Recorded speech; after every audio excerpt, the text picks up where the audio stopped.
Eu acabei fazendo vestibular na Federal para Psicologia, que era a minha segunda opção, e eu achava que eu ia mudar, mas quando eu entrei eu já me apaixonei de cara, né? Quando eu entrei na universidade, foi naquele período em que Tancredo Neves ia ser o presidente, aí morre, né? Todo aquele processo, então, e já me articulei com a psicologia social e comunitária, já no segundo semestre.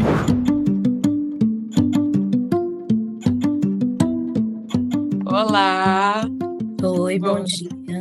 Bom dia, Ana, bom dia às nossas ouvintes. Estamos começando hoje mais uma entrevista do Pod Guge, de Psi para Psi.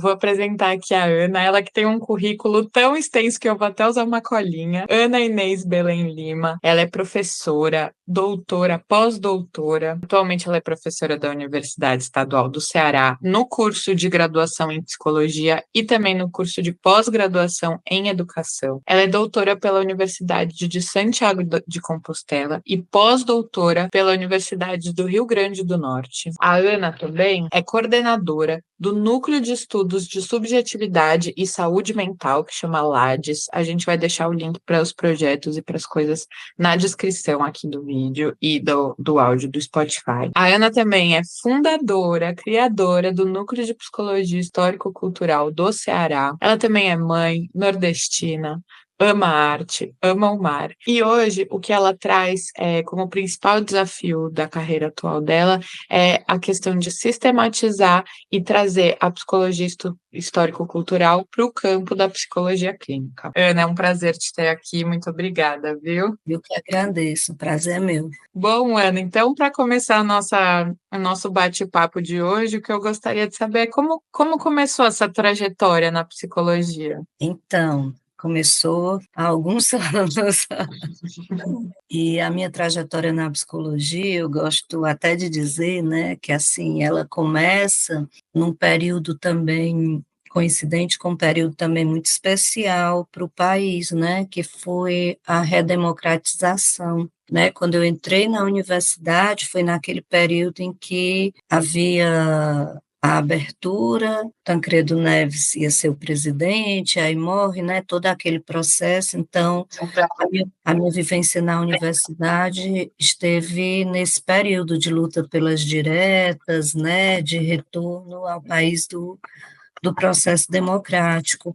E eu me aproximei da psicologia de uma forma, como toda adolescente, não sabia muito se era isso mesmo, se não era, então eu tinha uma dúvida entre a psicologia e o jornalismo, porque eu sempre gostei muito de escrever, e nesse período houve uma greve, não teve vestibular para comunicação nas federais, eu acabei fazendo vestibular na Federal para Psicologia, que era a minha segunda opção, e eu achava que eu ia mudar, mas quando eu entrei eu já me apaixonei de cara pelo curso, e continuei e já me articulei com a psicologia social e comunitária, já no segundo semestre da universidade e com a militância já no centro acadêmico, e na época com a militância no Partido dos Trabalhadores, né, que retornava no sentido assim com mais força, e aí a psicologia me pegou total, e foi quando eu conheci também os trabalhos do Vygotsky, do Luria, do Leontiev, que vinham na época ainda muito de Cuba, que alguns professores que voltavam do exílio, né, que voltavam para o país, traziam, e eu tive acesso, e essa discussão também chegava muito pelo campo da social e comunitária, no qual eu estava envolvida, com o que eu digo que é um dos meus grandes mestres, o professor César Wagner de Lima Góes, que foi uma pessoa fundamental e que na época também fazia parte desse grupo no país, junto com a professora Silvelane, e através dele também eu conheci a psicologia escolar, né, por conta também desses autores, o Davidov, que chegava, e outros, e eu tive acesso, eram livros ainda em espanhol e tudo, né, a gente tinha aqui umas traduções ainda bem precárias, e aí eu soube que era a psicologia que eu queria fazer, e era essa psicologia mais transformadora, essa psicologia mais engajada, né, uma psicologia que de fato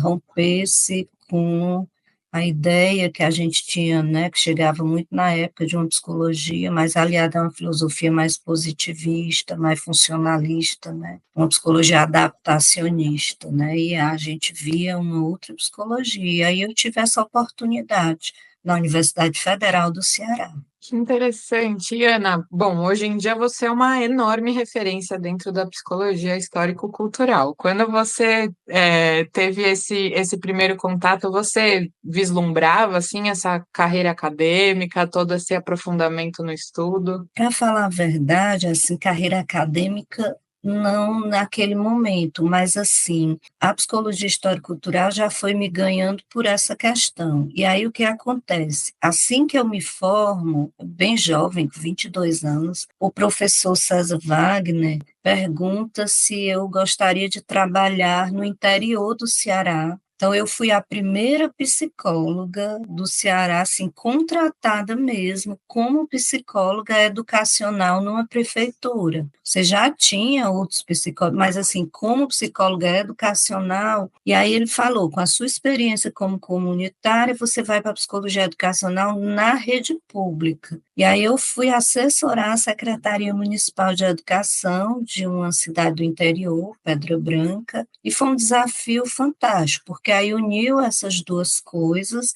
e nessa época eu estudava muito, claro, tinha que ler muita coisa, porque era tudo muito novo, mas tinha muito também aquela coisa de quem vai desbravar o campo, sabe?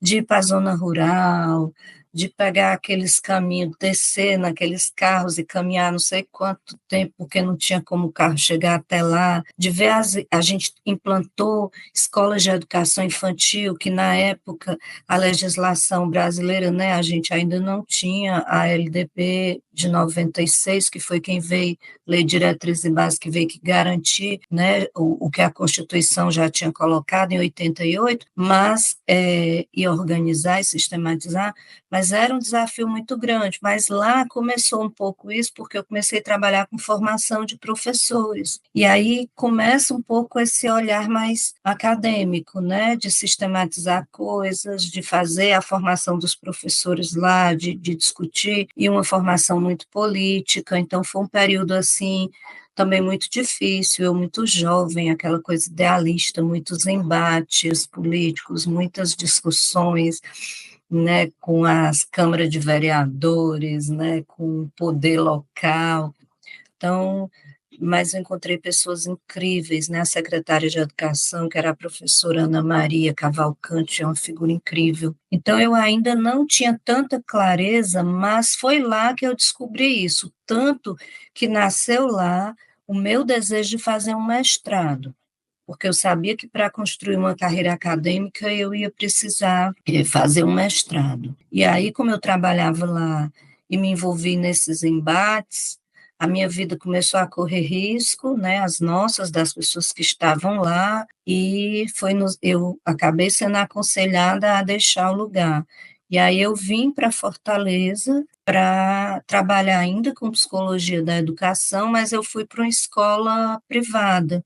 E aí, obviamente, eu não me adaptei àquela estrutura da escola, de ser psicóloga escolar ali, de manhã até de noite, aquela história toda, e eu fui convidada para coordenar, implantar uma psicologia escolar em outra escola, mas que me dava mais autonomia, né, mas, e aí, lá, sendo coordenadora e tudo, eu fui convivendo com pessoas que iam trazendo os filhos para lá e que eram da Universidade Federal, do programa de pós-graduação. E aí, eu quero fazer, e comecei a estudar para fazer o mestrado. E aí, 1992, 93, não lembro bem, eu entro no mestrado na Universidade Federal também, e aí pronto, aí foi a paixão pela carreira acadêmica, e fazendo o mestrado, eu tinha bolsa da CAPES, e eu fiz concurso na própria federal para substituta, e lá e eu já comecei minha carreira acadêmica ainda no mestrado, fazendo o mestrado eu já fui substituta na Universidade Federal,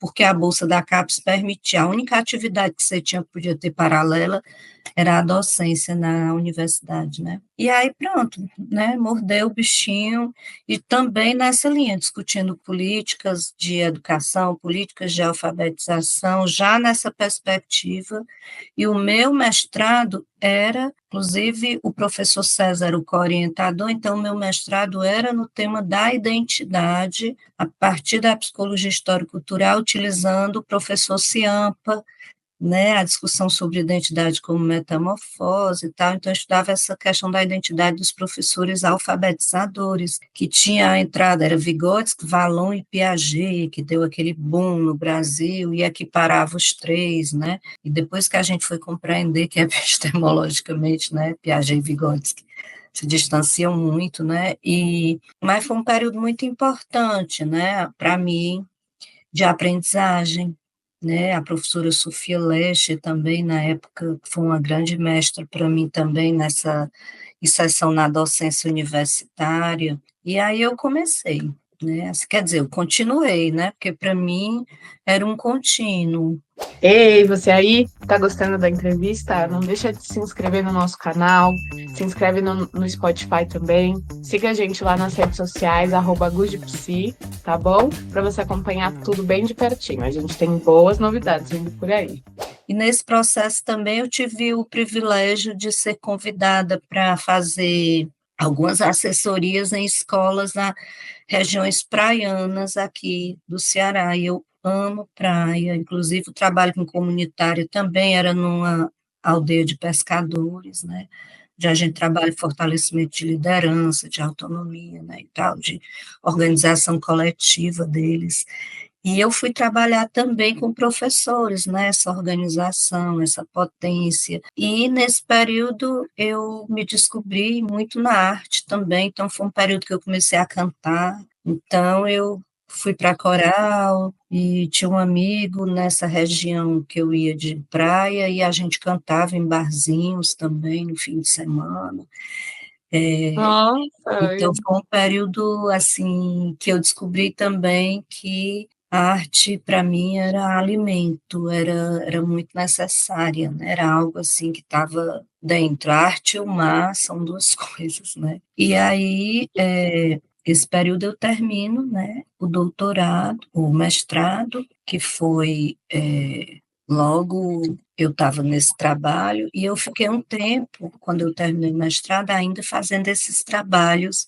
Foi uma época também que aqui no estado se instaurou, entravam governos que também trabalhavam nessa questão da democratização, e se instauraram os conselhos, né, em todas as regiões, em todas as cidades, tinham conselhos municipais para discutir orçamento, para discutir políticas para os municípios, e eu também, junto com a equipe de comunitária, que tinha sido lá da Federal, eu participei desse processo também, de viajar ao Ceará, participando desses conselhos de desenvolvimento, né? Trabalhando a formação desse pessoal. Então, assim, foi digamos assim, uma pequena pausa na coisa acadêmica em si, porque eu fui para o campo de novo, né?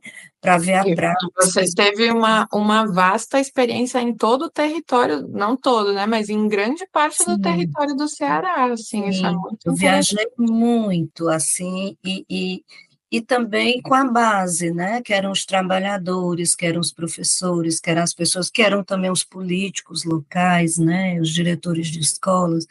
Então, foi um período muito rico, Uhum. né, mas aí eu tive uma questão familiar, pessoal, meu pai, ele adoeceu, meu pai, infelizmente, né, já partiu, mas o meu pai, ele infartou, e, na época, não era tão comum colocar stent, então a gente foi para o Rio de Janeiro, eu nasci no Rio, né? Eu digo que eu sou uma cearoca, né? Porque eu vim para cá ainda na infância, né? O Nordeste é algo para mim, muito forte, né? E é minha terra, assim. Mas o Rio também eu amo, o Rio de Janeiro é um lugar, né? Eu tenho família lá, eu honro muito a terra também onde eu nasci, e aqui onde que fui acolhida, e aí eu fui com meu pai para o Rio, e fiquei um tempo porque precisava de operar e tal, e minha família tinha gente que era diretor de hospital, tinha os enfermeiros, enfim. E aí lá, uma amiga me liga, não tinha celular, né, ainda era o famoso fixo dos orelhão com ficha, diz que está havendo uma seleção para a Universidade Estadual do Ceará, que é onde eu estou hoje, mas uma seleção para temporário. Hoje é o famoso substituto, mas na época eram chamados bolsistas, porque era uma fundação de pesquisa. E para psicologia, mas no curso de pedagogia, numa cidade que fica a 130 quilômetros de Fortaleza, que também tem praia.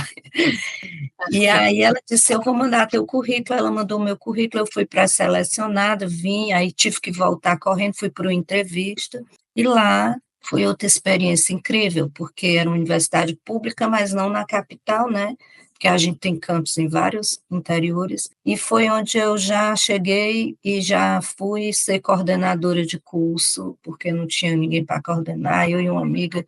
E aí eu fui ser coordenadora de curso, e aí foi a experiência de estar morando, né, no interior, e estar descobrindo outro tipo de estudante, que é aquele estudante que é trabalhador e que vem à noite para a escola. Foram minhas primeiras orientações de TCC, que foram fantásticas. Legal. Né, primeiros bolsistas de iniciação científica, e lá eu conheci o meu primeiro marido, que era o diretor da faculdade, e que ele estava fazendo doutorado na Espanha. E aí a gente casou, né, namorou, casou, e fomos fazer o doutorado na Espanha.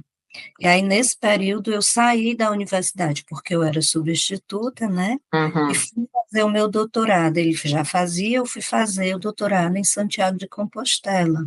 E nesse tempo que eu estava lá na cidade de Itapipoca, é a cidade com nome indígena, dizem que, né, que é Ita, pedras, né, são pedras que se movimentam, né, o nome da cidade, e aí lá, eu me inseri mais ainda na histórico-cultural, mas como eu estava dando psicologia nos cursos de pedagogia, no curso de biologia, no curso de química, que eram os 3 cursos que tinham lá, que é as licenciaturas, então Vygotsky e Vallon, eu trazia também nessa época muito Vallon, ficavam muito fortes discutindo essa questão, né, dos processos de aprendizagem, né, como outra perspectiva de aprendizagem, né. E aí, quando eu fui para a Espanha, eu tive a possibilidade, por conta do acesso, né? Lá já tinha celular, aqui também, mas aqui ainda muito incipiente, mas lá a gente já lidava com celular muito mais, e a internet funcionava melhor, então tinha uma coisa também, o livro que você quisesse, o artigo que você quisesse, era, sendo aluno, era só pedir na biblioteca que eles mandavam buscar, ficava para a universidade. Então, eu enlouqueci, né? Porque eu mandava pedir artigo, livro, e aí Leu todos os livros. e eu tive bolsa do CNPq, eu consegui bolsa no Que legal. exterior, doutorado no exterior, eu fui bolsista do CNPq, sou muito grata, né? É uma agência de fomento Crucial, né? importantíssima para o país, para formar pesquisador, né, e tudo. E eu fui bolsista do CNPq, que foi o que me permitiu, né, ficar, porque o meu marido, na época, ele já era efetivo da universidade, então ele acabou tendo que voltar antes, eu ainda fiquei um tempo lá, e ele ficava indo, e eu fiquei lá com a amiga também, que fui fazer doutorado lá, né? E foi uma experiência incrível, porque, primeiro, essa possibilidade de acesso. Depois, essa possibilidade dos idiomas, né? Porque tanto o espanhol, que é algo que eu me apaixonei lá, e eu fui estudar espanhol para ser, inclusive, professora de espanhol. O inglês era obrigatório, a gente tinha que ler ou inglês ou francês, eu acabei, né, ficando no inglês, embora eu tenha estudado um pouco de francês, na época, eu acho que 1 ano e pouco de francês, porque para ler, né, aquela parte de leitura, e uma cidade extremamente pulsante de cultura, de arte, né, a Europa, mas ali em Santiago, tendo aquela questão também da espiritualidade, do caminho e tal, eu fiz uma partezinha do Muito caminho. internacional também, né? Recebe Muito pessoas do mundo inteiro. internacional, uma cidade universitária, uma riqueza. Então, assim, concertos nas praças, nas ruas, museus. Aí, para mim, era isso, eu conciliava, eu lia, mas eu vivi muito essa vida cultural dos cafés, E aí estourou a guerra do Kosovo, e a Espanha foi um dos países que acolheu imigrantes, e a Cruz Vermelha Internacional buscava psicólogos, e eu me voluntariei, e fui trabalhar na Cruz Vermelha como psicóloga, acolhendo crianças e adolescentes e ensinando espanhol para eles. Uhum. Então, eu fui trabalhar, né, ao mesmo tempo que ensinava o espanhol, que acolhia com o grupo, então também eu me via de novo ali nas raízes dessa psicologia que vai no campo, que transforma, que está ali, né? No dia a dia, né? No Dia a cotidiano dia, das né? Uma pessoas. psicologia transformadora. Aí também fui fazer parte da Casa Latino-Americana. Existia uma Casa Latino-Americana, eu descobri que era uma associação que congregava todos os latino-americanos que estavam lá em Santiago. Legal. E aí foi outra experiência fantástica, né, porque nós somos os únicos que falamos português, né, e a nossa história, nós fomos colonizados diferente deles, né, todos, Sim. né, não menos violentos, não menos explorados, mas de uma forma diferente. Então foi outro choque cultural, foi quando eu percebi que eles não nos viam como latino-americanos, que eu própria sabia muito pouco da história da América Latina, que eu própria não tinha essa ideia, né, do que é a América Latina. Então, foi uma perspectiva que me transformou muito. E, paralela a isso, era produzir artigo, porque a minha orientadora, a professora Beatriz Sebreiro, não era mole. Vamos lá, produzir artigo, ir para congresso, ir lá, como é no norte, na Galícia, faz fronteira com Portugal. Então, eu fui muitos congressos em Portugal.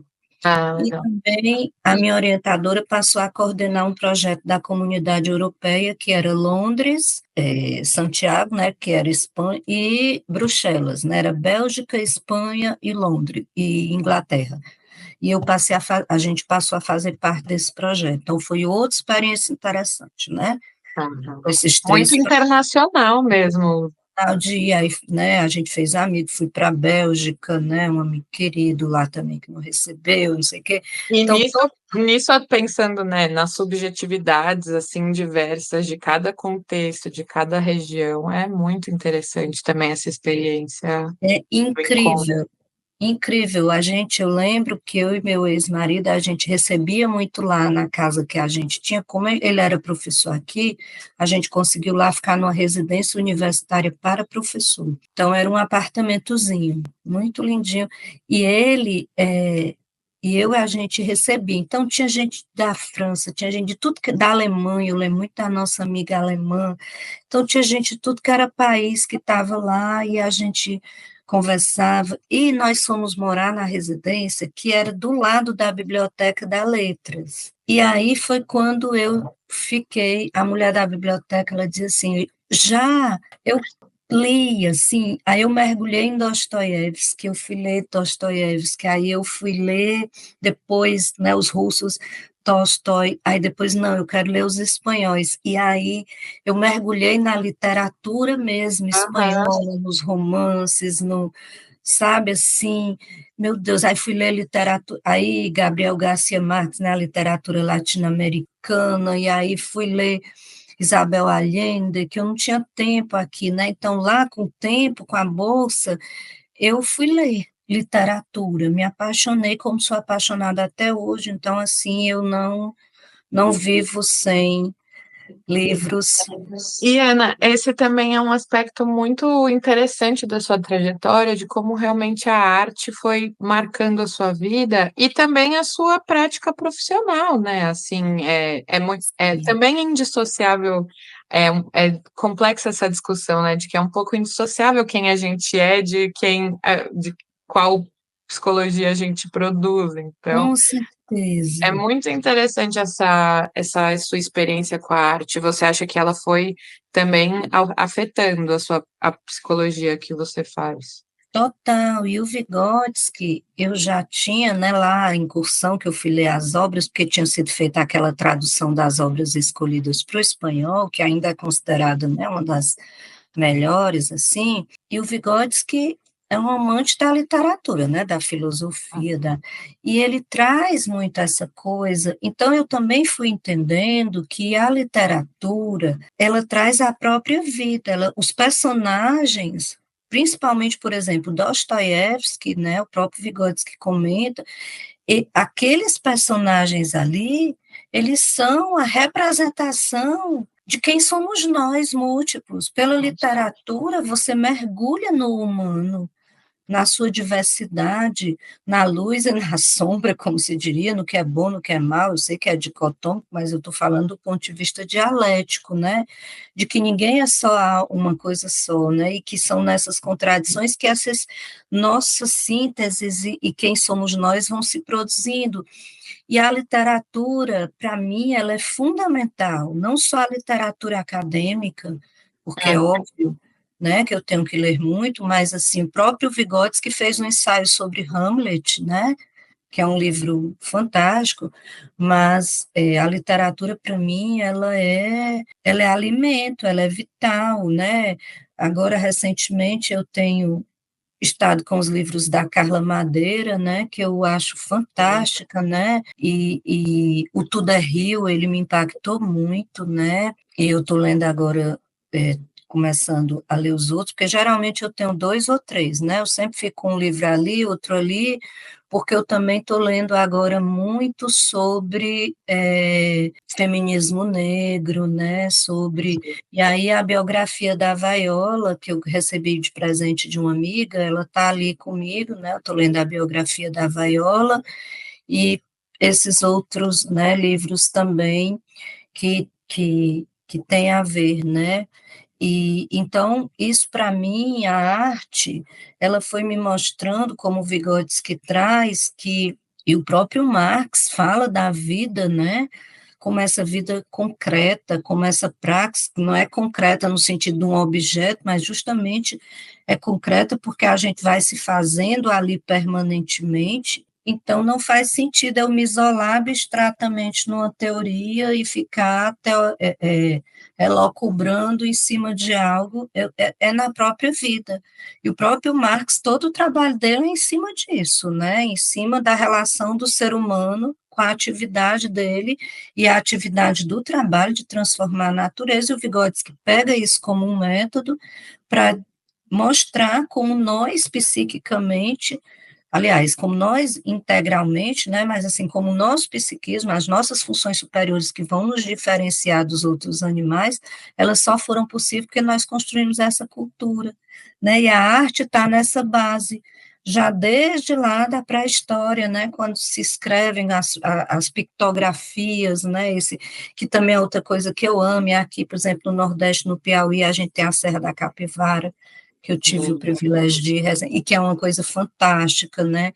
Então, assim, eu estive recentemente no México, né, com a professora Yulia Solovieva para fazer uma missão no exterior em dezembro passado, e o México também, né, traz toda essa coisa dessa ancestralidade também, dessa cultura que foi construída com essa cultura de hoje. Então, para mim, a arte, ela traz essa possibilidade de evocar, de integrar emoção e cognitivo, de fazer algo que outras linguagens não possibilitam. Então, tanto que hoje a minha pesquisa no meu laboratório com a clínica histórico-cultural é a arte como esse elemento que é mediatizante desse processo. Então, a arte ali, então lá, menina, e eu anotava o que eu lia, e era um negócio assim, sabe, eu me descobria nessa coisa da literatura, comecei a escrever contos e tal, ainda nunca terminei, mas ele está aí. Quem sabe um dia Olha, um livro mais. queremos no mundo esses contos. Eu tenho esse desejo, mas né, falta pouco para eu me aposentar, e talvez na aposentadoria eu tenha esse tempo, né, porque escrever é isso, não tem essa pressa, ele vai brotando e você, né, Então, eu terminei o doutor lá, eu tive essas múltiplas experiências, né, de trabalho, de viagens, de leituras, de militância, né, e aí eu volto para o Brasil, aí surgiu o concurso na Universidade Estadual para efetivo, lá onde eu tinha trabalhado, em Itapipoca. Aí eu pedi permissão CNPq, vim, fiz o concurso, que eu estava com bolsa, voltei, o resultado saiu, eu fui aprovada, e aí eles, como demoraram um pouco a chamar, eu continuei lá, quando chamaram, eu volto, aí o CNPq me permitiu, porque eu resolvi fazer os dados, né, no Brasil, fazer a parte empírica, né, aqui, e aí foi quando a bolsa, eu disse, não, a bolsa eu interrompi, né, para poder voltar e assumir na universidade, e aí eu fui convidada, por conta da minha tese, eu produzindo esse material, a Secretaria da Educação do Estado me convidou para ser assessora para instaurar os centros formativos docentes em todo o Estado. Aí eu viajei nele. E aí né, eu produzia o conhecimento e, ao mesmo tempo, eu obtia as informações e ia para a base, né, lá onde estava o chão da escola, onde estava o pessoal, onde estavam os professores, onde estavam os psicólogos, ainda muito poucos, né. Então, foi um período também imensamente rico, foi uma articulação da universidade com a Secretaria da Educação do Estado. E aí eu fui convidada para exercer um cargo na secretaria, a universidade iria me liberar, mas acabou por razões burocráticas e eu também queria me dedicar à universidade. Eu fiquei, quando o meu estágio termina lá no interior, estágio probatório são 3 anos, surge um concurso para efetivo, para doutor aqui, porque quando eu fiz lá era para médico, porque eu ainda não tinha defendido, né? Só que nesse ínter eu defendi, voltei para a Espanha, defendi meu doutorado, né? Graças, tudo muito bem, maravilhoso, e volto. Aí teve um concurso para Fortaleza, na mesma universidade. Aí as pessoas, não, tu não vai fazer, tu pede transferência. Eu disse, eu não vou esperar ser transferida, isso depende de política, depende de vaga, depende de tanta coisa. Tem colegas mais antigos, né, que estão eu vou fazer esse concurso, se eu não passar, tudo bem, eu já estou na universidade mesmo. Eu fiz e passei. E aí vim para Fortaleza. E, Ana, acho que tem uma nuance do que você vai trazendo, né? Isso e daí uma amiga me contou, e daí eu fui convidada, e daí o meu marido da época. Acho que o caminho vai mostrando muito como o caminho se faz fazendo, e também como essa rede de pessoas, né? Que é um pouco o que a gente busca, assim, também com a GUD, né? Construir uma rede ali mesmo que virtual, porque são os nossos contatos e as nossas redes que vão abrindo portas também, né, para a gente. Sem dúvida, sem dúvida. Isso, assim, eu tenho o privilégio de dizer, eu tenho, né, sempre tive. E aí, eu venho para Fortaleza, o programa de pós-graduação em educação já estava instaurado, mestrado, na época ainda não tinha doutorado, né, porque tem todo aquele... Eu fui aprovada, eu vim, fiquei, mas não existia curso de psicologia na UES, na universidade que eu estou, pública, só existiu da Federal. Então, a gente veio para a filosofia, mas para ministrar disciplinas de psicologia em todas as licenciaturas, porque a UES, que é a Estadual do Ceará, é a universidade que mais forma professores no estado. Ela é, né, apesar de ter medicina, outros cursos, ela tem nas licenciaturas uma força muito grande. E eu vim, e como sempre, eu inquieta, e eu entrei com outros professores e outros colegas, eu digo, gente, nós precisamos ter o curso de psicologia, nós somos 20 professores, abrigados na filosofia, e aí eu comecei essa seara junto com outras 2 colegas, mas principalmente com uma delas, e com outros que já tinham esse desejo, acho que a gente veio só assim, puxar, né, Fazer por a mão na massa mesmo. Aí foi um grupo, né, e nós botamos a mão na massa, e aí nesse mesmo período eu também tinha um sonho muito grande de ser mãe para mim era algo que se eu não fosse, eu sempre dizia isso, e aí foi um período muito difícil para mim, de tratamentos para engravidar e tal, não sei o quê, e chegamos e eu disse, não, eu quero ser mãe, não importa como, então vamos adotar. Nós decidimos adotar a Maria e bebezinha, e a Maria veio para a gente, né, o amor da minha vida, assim, com muito bebezinha ainda, né, saindo do hospital ainda, né, e nessa época ela veio doente, né, era uma menina com muitos problemas e tudo, enfim, eu tive que praticamente parar um ano para recuperar a Maria, né, ela precisou de estimulação precoce, ela precisou, o estômago não funcionava, o intestino não funcionava, foram exames, foram muitos tratamentos, foi toda assim, a gente, para que a Maria sobrevivesse, né, e que ela se desenvolvesse bem.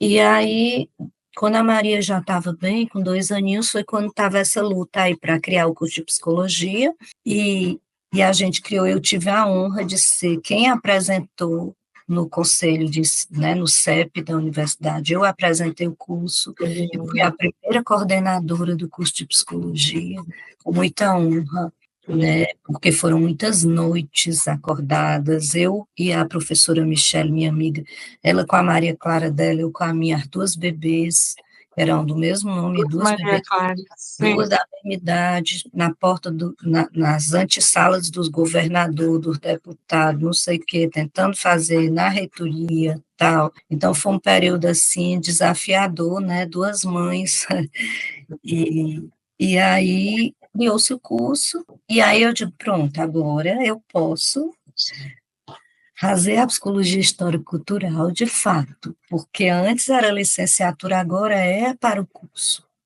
E E foi aí agora é com a sua identidade um pouco com a minha também, né? identidade de psicóloga, querendo fazer psicologia, não só na E foi, educação. então, era isso que eu ia perguntar. E foi aí que surgiu mais a sua aproximação com a clínica também? Foi, aliás, já existia, né? Porque eu não situei, porque quando eu estava estudando tudo isso, eu já me inquietava, né? Desde a faculdade, quando eu tive que fazer o estágio em clínica, que era obrigatório, eu me vi perdida. Eu digo, meu Deus, eu vou fazer em Gestalt, eu vou fazer esse não tem a ver comigo, mas a Gestalt mais se aproximava. Eu fiz em Gestalt na época, fiz até a formação em Gestalt para ver se eu me identificava, fiz a formação em Jung, porque eu admirava o Jung, fiz a formação Estuda em pouco, né? Você gosta de estudar só um pouquinho. muito, fiz a formação em psicanálise, e eu dizia, não é, não é, Não. não é. Mas a Gestalt me aproximou e eu fui para a Gestalt. Mas quando eu me formei, inclusive ainda atendi em consultório, antes de entrar na universidade eu atendi em consultório, mas eu percebia que eu sempre fazia as coisas, eu acabava utilizando muito do que eu trazia da psicologia comunitária, social, para minha praxis na clínica.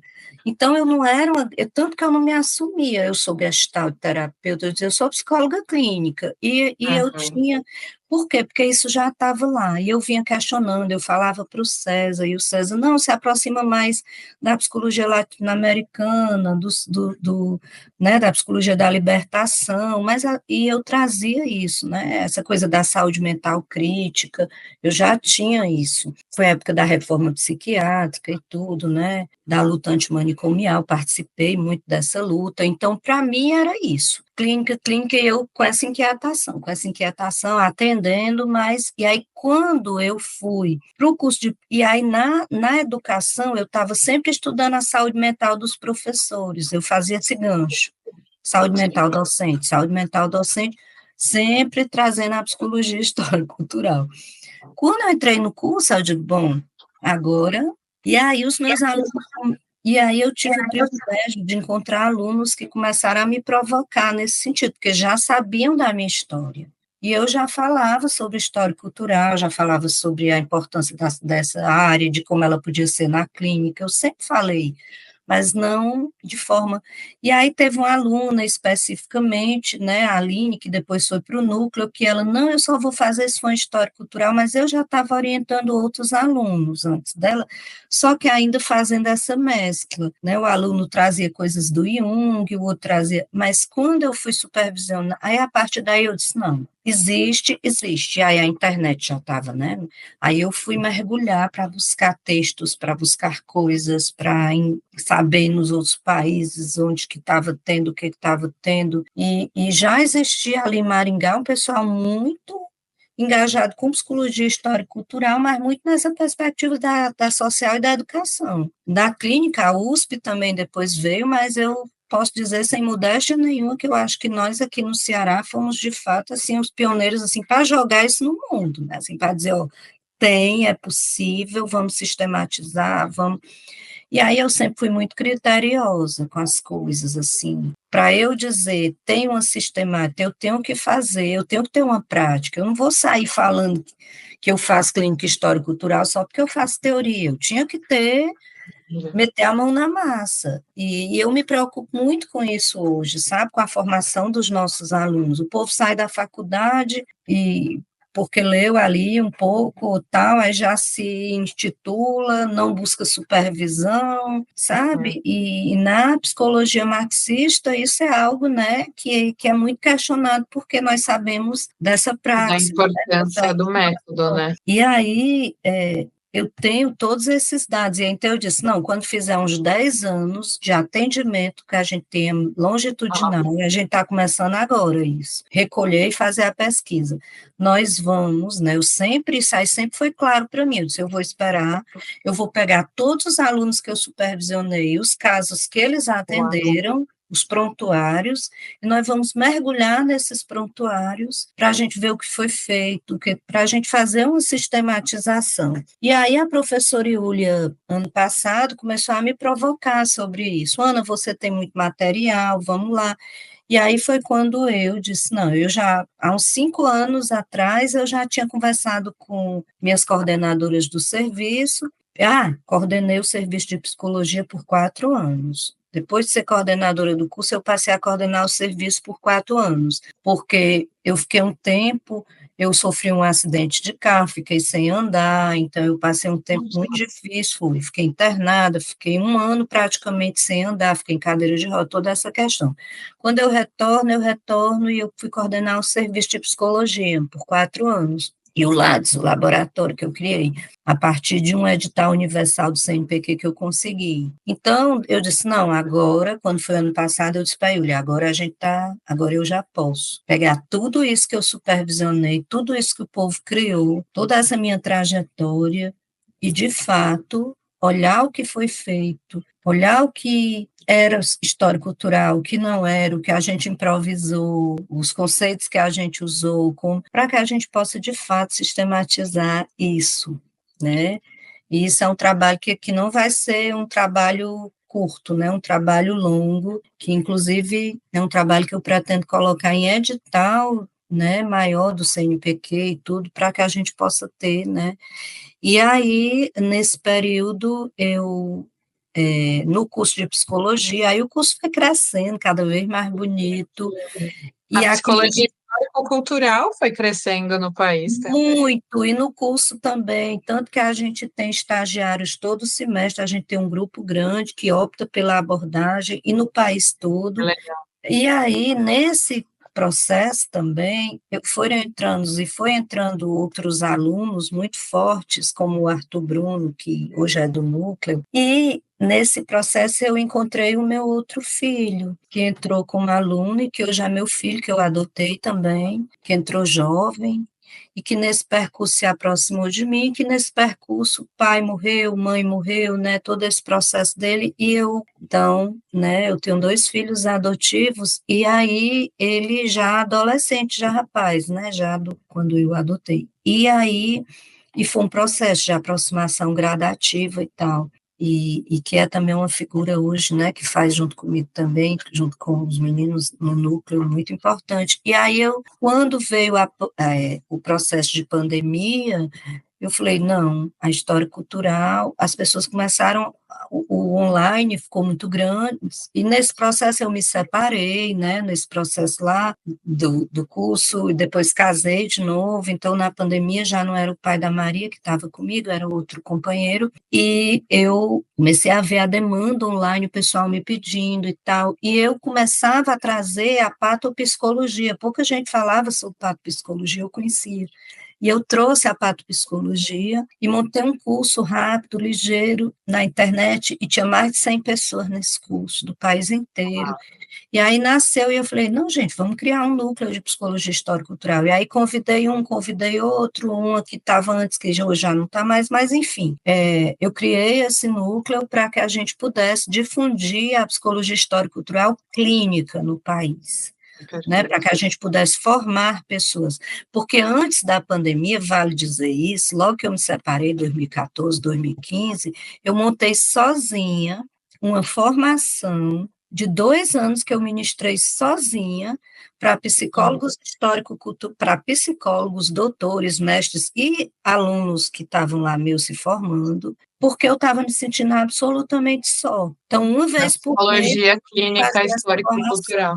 Passei 2 anos com eles, uma vez por mês eu formava eu me juntava, levava para minha casa, às vezes era numa clínica, às vezes era num salão, então passamos 2 anos para fazer isso, né, então eu já tinha depois esse povo que né, estava comigo aqui no Ceará, e na pandemia se expandiu, isso, então o núcleo cresceu, a gente montou cursos e tal, mas aí, né, a pandemia acabou, né, mas aí em 2022 eu sofri, né, o maior golpe da minha vida, a maior, né, que foi a morte da Maria, a partida, né, então foi um divisor de águas para mim, porque foi algo, né? Não dá para dizer, a maior dor do mundo, foi disruptivo, e assim, e aí foi quando eu percebi também a importância dessa rede. A minha família, claro, porque eu sempre tive minha irmã, meu irmão, minha mãe, uma parceirona, meu pai que já tinha falecido, né?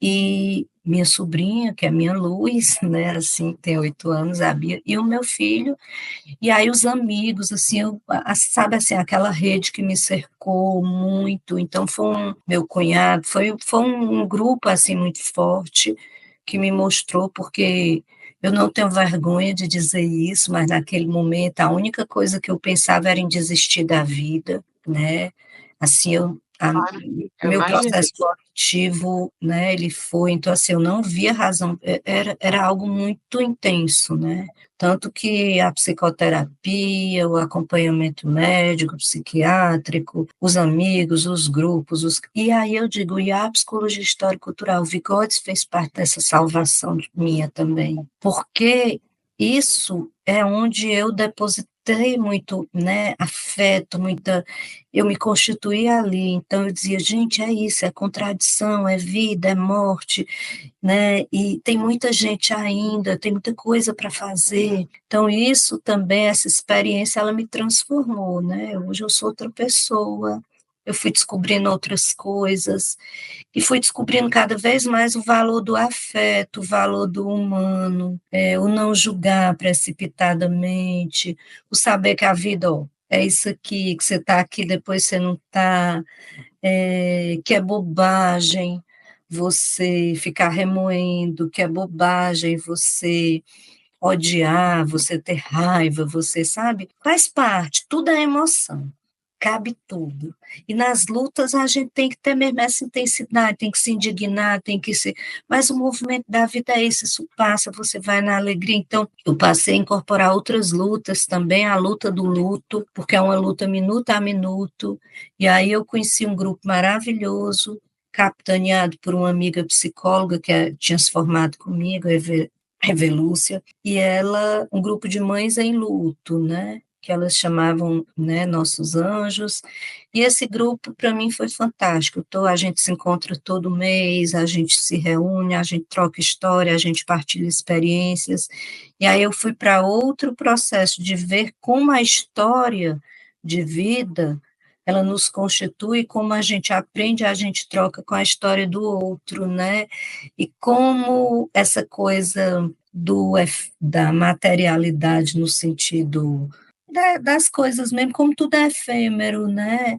E como a luta por uma vida digna para todos, né? Uma vida justa, como é importante a arte, como as pessoas têm que se alimentar bem, como todo mundo tem que ter direito a acesso à saúde, à educação, à rede de apoio, porque a vida você não controla. Como, né, o próprio Marx já dizia, a vida você, historicamente, você age, né, sua atividade no mundo, você não controla, não está sob o seu controle tudo que vai acontecer. Ter recursos psíquicos para enfrentar esses desafios, mas é preciso também ter recursos básicos, materiais, que grande parte da população brasileira ainda está lutando para ter o que comer.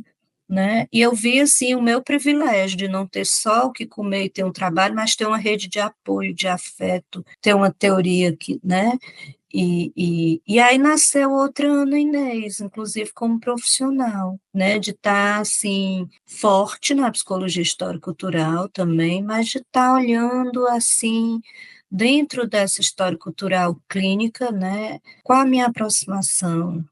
E eu tenho, por conta da Maria e do meu filho, me aproximado muito do feminino, e por conta de ser mãe das mulheres, de trabalhar com mulheres, de trabalhar com o feminino negro, né? Minha filha é negra, meu filho, e aí a gente está dentro desse projeto do LADES, né, de trabalhar essa clínica, a gente está com um projeto de extensão para o ano que vem, que é saúde mental de meninas negras da universidade, né, e vendo, continuando essa pesquisa da clínica, esse trabalho de divulgar, de falar da psicologia histórico-cultural, de descobrir, de ler outras coisas. A minha parceria com a Yulia Solovieva e o Dr. Luiz Quintana lá no México, né, da Universidade do México, tem crescido, tanto que agora eu vou estar no Equador em novembro, numa mesa debatendo trabalho clínico com adolescentes na perspectiva histórico-cultural, né, no Congresso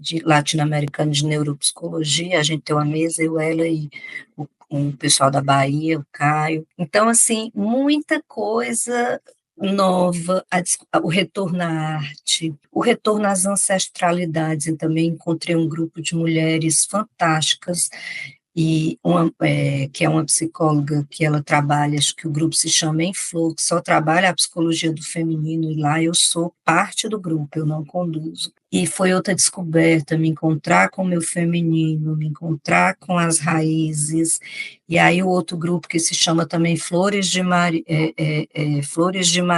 que os nomes, né, vêm, e que trabalha também a ancestralidade indígena, que trabalha outras questões. E aí eu fui fazendo esse resgate, né, e criei o projeto social para Maria, que se chama Jardins de Maria, que justamente esse projeto de extensão vai ser parte do Jardins de Maria, que é esse trabalho de saúde mental, e estou descobrindo outras coisas, dias melhores, dias piores, dias mais potentes, dias menos potentes, mas descobri outra Inês, a que gosta de ir para o mar, para remar, né? Domingo agora eu vou estar numa remada com mulheres, bem cedinho para ver o sol nascer, de círculos de arte. A gente vai começar um podcast também do Núcleo, Conversas Vigotskianas, onde eu quero trazer essa coisa da clínica para a vida, histórias, e a partir dessas histórias pensar a psicologia histórico-cultural mais da vida mesmo, né? Trazer pessoas diferentes para conversar, para discutir os conceitos, mas do ponto de vista da materialidade, da concretude, da beleza. Viajar tem sido algo que eu tenho descoberto. Sempre gostei, mas agora mais do que nunca, né? Estar com essa família, né, que me acolhe e tudo. E aí, nesse processo, eu vivi outro luto, eu me separei também ano passado, um ano depois da Maria partir, houve uma separação. E aí foi essa outra descoberta da Ana Inês, né, com ela mesma, né, e que faz parte da trajetória profissional, porque tudo isso eu agrego, eu levo, e aí juntou essa coisa do feminino, né, de estar, e hoje eu estou na universidade, e estou no programa de pós-graduação ainda, com teses e dissertações, trabalhando saúde mental na educação, na psicologia histórico-cultural, e coordenando lá, Olha, e fazendo olha, Ana, de verdade. tudo, Eu e o fico até vai ser o emocionada. primeiro Congresso Brasileiro de Clínica Histórico-Cultural, que fui eu que coordenei. e veio gente do Brasil inteiro, e veio convidada internacional, enfim, né, e tem professora de pós-doc, fazendo pós-doc comigo, professora lá de Minas, professora Matilde, e estou colaborando com outra professora que está fazendo uma pesquisa que é Brasil, França, Canadá, e eu estou fazendo a parte, a assessoria mais da parte do Vygotsky. Então, assim, a gente não para. Nossa, e olha, Ana, de verdade, eu fico até emocionada ouvindo sua história, porque é tão nítido quanto a sua vida pulsa, assim, né? Tudo que você faz, tudo que você se propõe a fazer, você se entrega e se debruça e se afeta, enfim. E também, né, o projeto da Maria, Jardins de Maria, enfim, é muito muito nítido o quanto a Maria é completamente viva dentro de você e no seu cotidiano, e assim será por muito, muito tempo. Então, é muito emocionante mesmo. Eu agradeço demais você ter a honra de você compartilhar isso com a gente. E, enfim, é isso, né? Os caminhos também da psicologia histórico-cultural estão cada vez mais solidificados graças a esses trabalhos coletivos também que você ajuda Trabalhos a fazer. coletivos, e a clínica histórico-cultural só faz sentido se coletivo. E eu digo que tem um grupo bom de gente jovem aí discutindo psicologia marxista e tal, que esse pessoal vinha depois da gente para trazer outras coisas, trazer novas propostas. A gente abre caminho, né? Alguns nos chamam de dinossauros, mas tudo bem. Os dinossauros abrem caminhos e as pessoas vêm e preenchem com outras coisas, né? Eu acho muito bonito tudo isso, né? Essa troca, essa beleza, essa construção.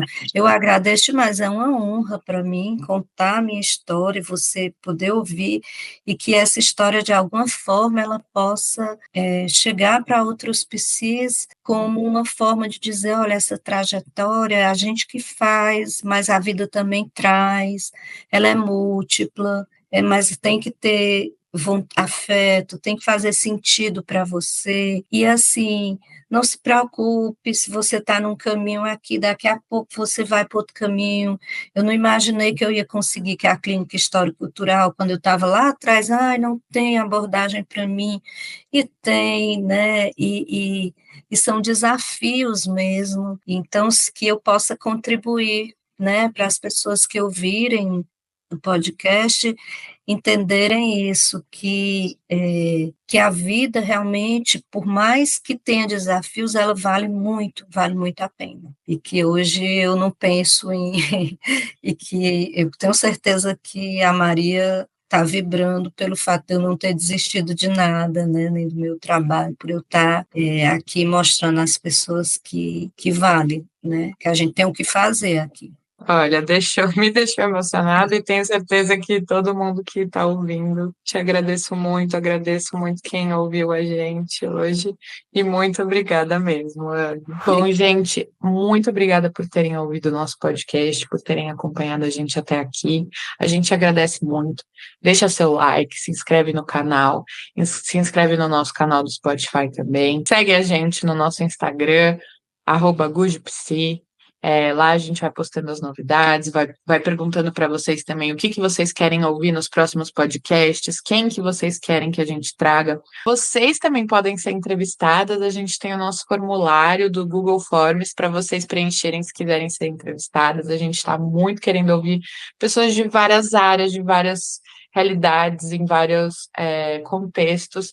Então, venha fazer parte da nossa comunidade também, que a gente vai adorar te receber. Bom, se você gostou de ouvir o nosso podcast e você tá aí pensando em como você quer construir a sua carreira na psicologia, se você é estudante e está pensando na sua formação, para quando você se formar, se você acabou de se formar, está aí angustiada, perdida, sem saber por onde começar, ou então se você é formada há mais tempo e está querendo trocar de área, não está se encontrando muito na área onde está, porque a psicologia é um mundo de possibilidades, é muito diversa. São muitas as frentes de atuação. A gente quer mesmo ajudar vocês a construir pontes, a produzir caminhos possíveis, e a gente quer ajudar vocês com isso. Então, a gente fez uma trilha que está disponível para comprar. Nessa trilha, a gente não vai dizer para vocês o que fazer, mas assim, mas na verdade, a gente quer ajudar vocês a como chegar lá.